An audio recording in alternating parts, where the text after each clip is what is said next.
dueño de una zurda prodigiosa, artista de las más grandes obras jamás vistas en el planeta fútbol, partícipe necesario de las gestas que caracterizaron a uno de los mejores equipos de toda la historia, Lionel Messi hace de cada partido una oportunidad única para disfrutar de su magia, con la 10 en la espalda y la camiseta blaugrana tatuada en la piel.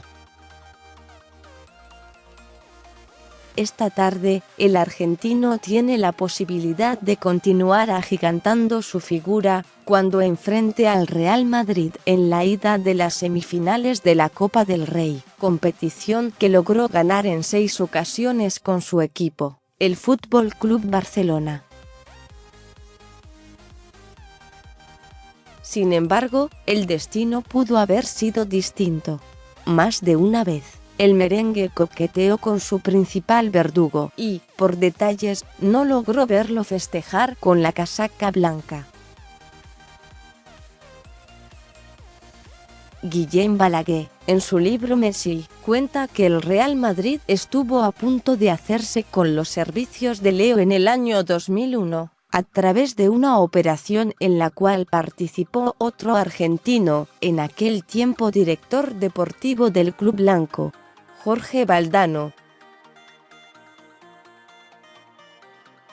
Allí comenta que un joven Messi aún no podía jugar con el conjunto blaugrana de forma definitiva, ya que el transfer necesario para aquello todavía no aparecía. En esa coyuntura, el director general del Barcelona, Javier Pérez Farguel, revisó todos los contratos de los futbolistas que competían en las divisiones juveniles. Al toparse con el del argentino, consideró que era demasiado alto para su edad y las exigencias de los directivos. Sin embargo, posteriores renegociaciones no dejaban conformes a ninguna de las partes, y los Messi, que continuaban en la incertidumbre, esperaron mientras buscaban alternativas. Un llamado de Valdano hizo sonar las alarmas en Cataluña cuando se dispuso a ofrecerle a Lionel lo que el Barcelona le pagaba, y más aún, 20 millones de pesetas, unos 120.000 euros, pero con la condición de que llegara con el pase en su poder. Finalmente, la historia tuvo final feliz, y Pérez Farguel decidió firmar un contrato que contenía un préstamo, para que Jorge Messi, padre del jugador, pudiese reformar su casa como compensación. No obstante, esa no sería la primera vez que el equipo de la capital española intentó arrebatar de las manos del Barcelona a Messi. Apenas unos meses antes, Horacio Gaglioli, uno de los representantes de Leo en España, escuchó de boca de Josep María Minguella, asesor de fichajes, que alguien no estaba convencido de hacer el esfuerzo por él. Joan Gaspart, presidente de la institución, sabía de las dificultades que conllevaba contratar a un jugador joven del exterior, que además no brindaba certezas debido a su problema con las hormonas del crecimiento.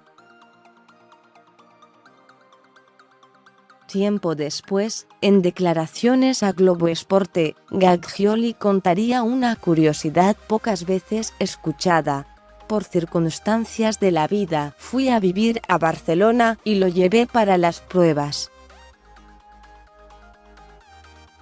Pero estuve a punto de vivir en Madrid. Si eso hubiese sucedido, lo hubiera llevado a las pruebas del Madrid. Así es la vida, son circunstancias. El epílogo es Vox Populi. Una servilleta firmada por Carles Rexach, el propio Gaglioli y Minguella, hoy reservada en una caja fuerte en un banco, depositó el fútbol de Messi en el Camp Nou.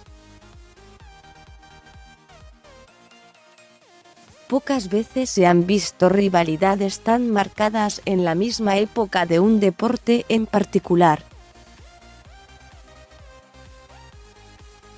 La comparación Lionel Messi-Cristiano Ronaldo es constante y no se reduce a un solo tópico. Se tienen en cuenta laureles, conquistas, asistencias y estilos de juego. Hoy buque insignia de la Juventus de Turín, el portugués jugó durante 9 temporadas en la Casa Blanca.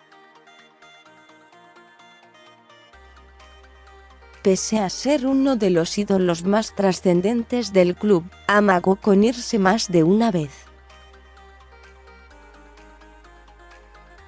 En el verano europeo de 2011, los petrodólares tocaron las puertas de Florentino Pérez, presidente de la entidad de Madrid, ofreciéndole 170 millones para llevarse a Cristiano al Manchester City. Ante la posibilidad de la partida de su estrella, Florentino hizo un intento por Messi, pero se encontró con un no rotundo del otro lado del teléfono.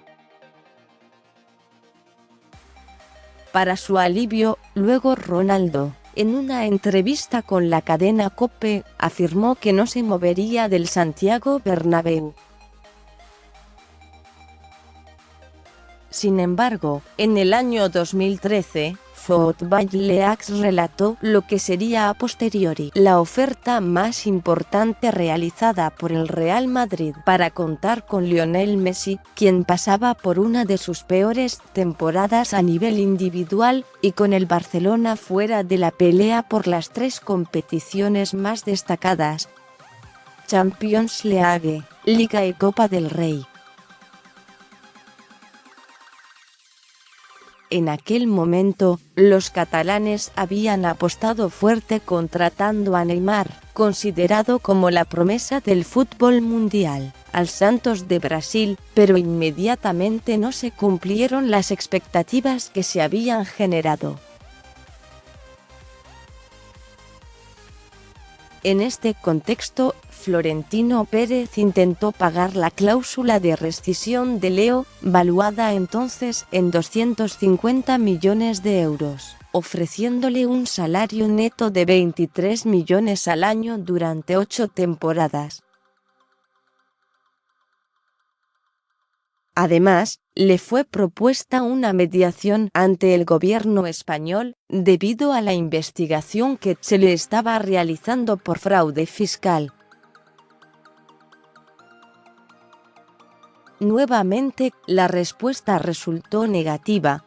La historia dirá que, desde el debut de Messi con la camiseta blaugrana, enfrentó al Real Madrid en 38 partidos, convirtiéndole 26 goles, siendo el máximo anotador en la historia del clásico español. A pesar de ello, aún tiene una cuenta pendiente. No le ha logrado marcar en duelos directos por Copa del Rey, competición que los tiene frente a frente. De local, el desafío es aún más complejo, ya que no le ganó en ambos juegos disputados en el torneo, empate 1-1 en la temporada 2011-12, derrota 1-3 en la 2012-13. De todos modos, los merengues tiemblan. Lo que pudo ser un sueño acabó en pesadilla. Porque el destino quiso que Messi juegue en el Barcelona. Más sobre este tema. Participación en una biografía y la conexión Renato Cesarini. Los lazos que unen a Lionel Messi y Santiago Solari. Kevin Prince Boateng, sin filtro. Su lucha contra el racismo, la devoción por Messi y su época como jefe del barrio.